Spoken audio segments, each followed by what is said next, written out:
peliharalah atau openi pedagang yang jujur dan buang jauh-jauh pedagang yang tidak jujur. Halo sahabat Kirina dimanapun Anda berada, sahabat peternak di seluruh Nusantara. Hari ini video kami akan bercerita tentang jebakan harga cempe mahal. Saya share video ini kaitannya agar teman-teman tidak mengalami kerugian atau bangkrut seperti saya karena salah memilih cempe. Saya berharap setelah video ini teman-teman peternak dimanapun Anda berada bisa lebih bijak mensikapi untuk menghargai cempe dengan sewajarnya. Simak videonya sampai akhir, jangan sampai ketinggalan informasi. Video berikut adalah hasil pengalaman saya selama 5 tahun menekuni usaha ternak kambing dan domba. Jadi, mungkin teman-teman memiliki pengalaman berbeda. Sahabat peternak Nusantara, video kami kali ini membahas tentang jebakan harga cempe mahal yang menjadi salah satu penyebab kerugian dalam usaha ternak. Tujuan utama usaha baik peternakan seperti kita maupun usaha yang lain adalah mencari keuntungan dari usaha tersebut. Pertanyaannya, sudahkah usaha peternakan Anda menguntungkan? Itu mestinya pertanyaan pertama sebagai pedoman menilai apakah usaha kita layak dipertahankan. Jawaban jujur atas pertanyaan tersebut akan menentukan kelangsungan usaha peternakan yang sekarang sedang kita geluti. Untung sebanyak-banyaknya adalah harapan semua pemilik usaha, termasuk saya dan Anda semua yang menggeluti usaha ini. Keuntungan yang kita peroleh merupakan hasil selisih antara pendapatan dan biaya produksi yang kita keluarkan. Pendapatan berasal dari penjualan kambing atau domba, produk susu, serta kotoran hewan untuk pupuk. Ada juga beberapa teman yang memberikan jasa kawin bagi pemilik pejantan yang bagus. Sedangkan biaya produksi berasal dari pembelian cempe, biaya pakan, kesehatan, serta kandang, dan juga resiko kematian. Jujur, saya banyak melakukan kesalahan pada masa awal-awal merintis usaha ini, sehingga mengalami banyak kerugian. Salah satunya adalah terjebak dalam pembelian anakan atau cempe yang sangat mahal. Hal tersebut karena saya salah dalam menentukan target pasar dari peternakan kambing atau domba yang saya geluti. Pemilihan cempe mendasar pada pertimbangan emosi, bukan bisnis, sehingga fokus pada cempe-cempe yang kata pedagang bagus serta prospek, padahal pangsa pasarnya sangat kecil. Propaganda pedagang dengan kalimat lebih baik memelihara cempe yang bagus sekalian daripada cempe yang tanggung, kan biaya pakannya sama, biaya pemeliharaannya juga sama, benar-benar meracuni pikiran saya saat itu. Ditambah dengan harga-harga yang bombastis jika kambing tersebut menang kontes, yang harganya bisa puluhan bahkan ratusan juta.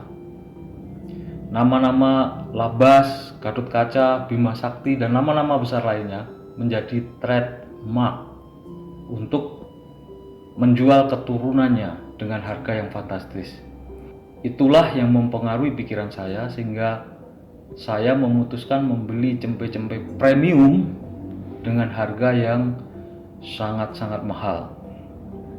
Keputusan itu terbukti salah. Setahun, 1,5 tahun setelah cempe-cempe itu dewasa dan saatnya dijual, tidak ada lagi harga fantastis itu.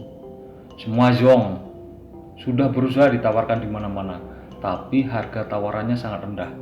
Bahkan sama dengan harga cempe saat kita beli dulu saja tidak.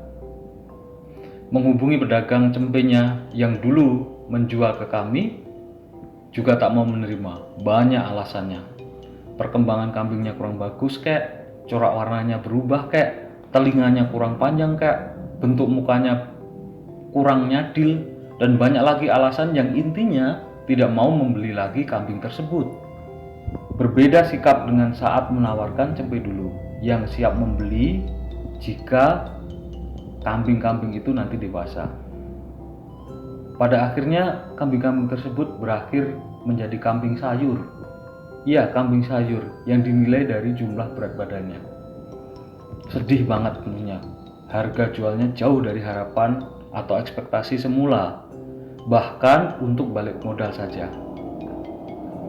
Beruntung kami memelihara kambing kacangan dan domba yang pada maksud awalnya hanya sebagai kambing yang untuk menghabiskan sisa-sisa makanan dari cempe-cempe premium tersebut. Dan alhasil justru kambing kacangan serta domba yang sering disebut kambing sayur itulah menjadi penolong usaha ternak kami. Berkaca dari pengalaman tersebut, maka yang harus kita lakukan adalah menentukan target siapa end user atau konsumen terakhir kita.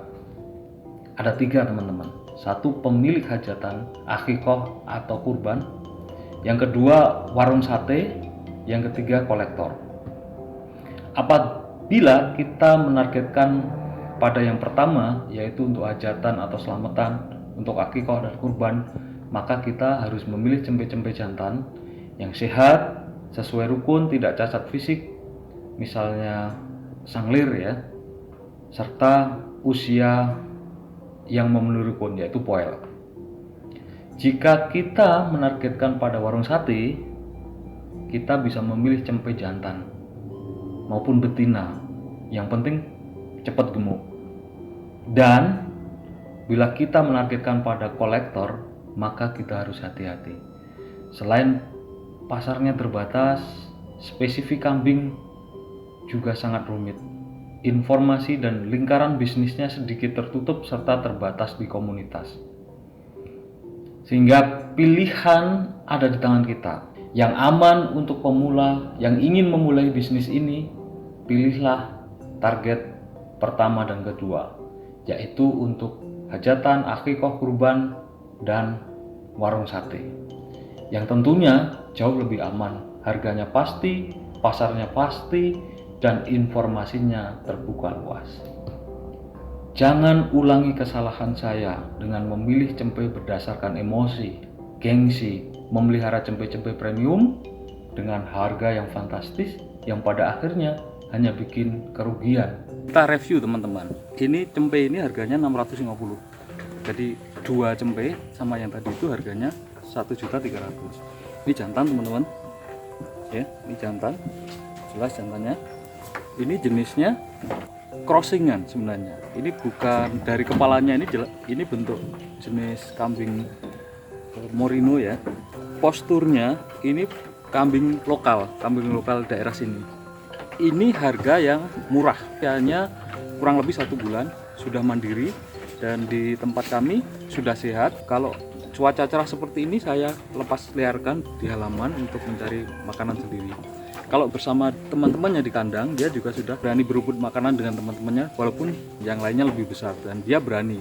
Dan ini teman-teman tidak akan rugi apabila membeli dengan harga sekian. Sebagai peternak, kuncinya saat kita harus bisa menjual harganya lebih tinggi dari harga cempe waktu kita beli. Jangan pernah membeli cempe dengan harga yang tidak wajar mahalnya.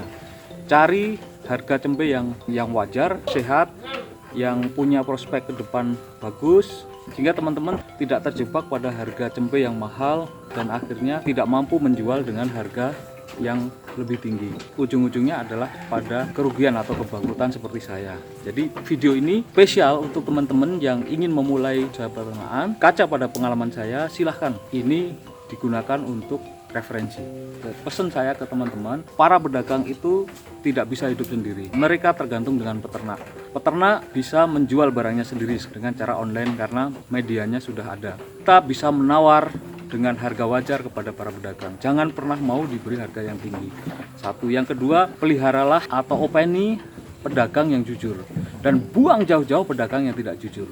Demikian video dari kami. Ada kurang lebihnya kami mohon maaf. Semoga menambah informasi dan bermanfaat untuk Anda. Terima kasih sudah menyaksikan video sampai akhir. Sampai bertemu di video-video kami selanjutnya. Hai tuh.